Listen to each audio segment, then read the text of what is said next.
if you are new to my channel, my name is Samantha. My channel is all about helping special education teachers with lesson ideas, resources, classroom management, behaviors, things like that. If that interests you, make sure you click the subscribe button down below. Today's video is all about that dreaded thing that causes a lot of teacher burnout. What I'm talking about is student behavior. So if you are a special education teacher, you know exactly what I'm talking about.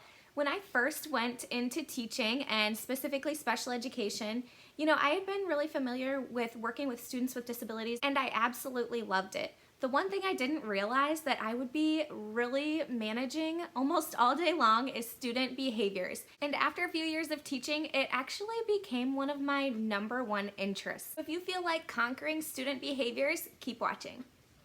I want to mention really quick on my Instagram, which is @ActiviTeach, I give lots of behavior tips on my stories. If behavior is something that you are trying to work on, go ahead and follow me over there on Instagram. Let's get into it. Okay guys, I'm going to let you in on a little secret. To decrease problem behaviors and increase those desired behaviors, we must figure out the function of behavior.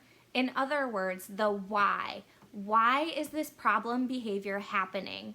In special education, we typically complete an FBA, which is a functional behavior analysis, for those students who are probably in need of a behavior plan, a BIP, a BIP, a behavior intervention plan. I'm not going to get into the FBA process today. I'll make another video on that because you all know if you've completed one that'll be a lengthy video.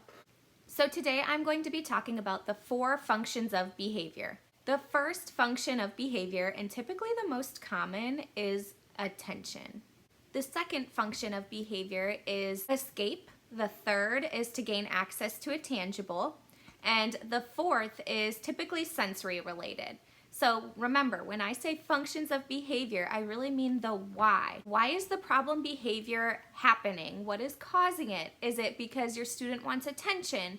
Is it because your student wants to gain access to an iPad or to food or to a desired activity or to escape an activity? Or is it sensory related? So those are the 4 reasons. As you can tell, I'm super passionate about this. Let's continue. Once we figure out the why or the function of behavior, then we need to come up with what we want the desired or replacement behavior to be. I'm going to go through the first 3 functions of behaviors and explain them a little bit more and give an example of each to kind of help you out. The first function of behavior is attention, and in special ed, we definitely see this one a lot. So this means a student might be wanting to gain your attention, or it could even mean that your student is wanting to gain the attention of their peers, of the other classmates around. You are giving a student attention when you acknowledge them in any type of way, whether that is a positive comment or whether it's you scolding them. You are giving them attention by acknowledging them. Here's an example of a student who really wants attention. I had a student who would constantly blurt out, like all day long. This student was wanting my attention. So the replacement behavior that I identified that I wanted to happen instead of the student blurting out was for this student to raise their hand. With this specific attention-seeking student, I would consciously make sure that I am constantly giving this student attention as much as I can. This student clearly needs more attention than the other students, and that's okay, we're all different. I really like giving my students point sheets. So for this student, I would have a point sheet I was a high school teacher, so this student would take the point sheet with them everywhere they went, so to every single class. And this student also had a para with them, but if they didn't, you would have the gen ed teacher fill it out. So the student could receive anywhere from 1 to 3 points, depending on how often they raised their hand rather than blurt out. So you want to make sure that you make it a positive goal. At the end of the day, the student can receive some sort of reinforcement. Sometimes that is iPad time, sometimes it is food, it can be a desired activity, any type of reinforcement that your IEP team agrees on and is worth it to your student to hopefully change their problem behaviors. The next function of behavior is escape.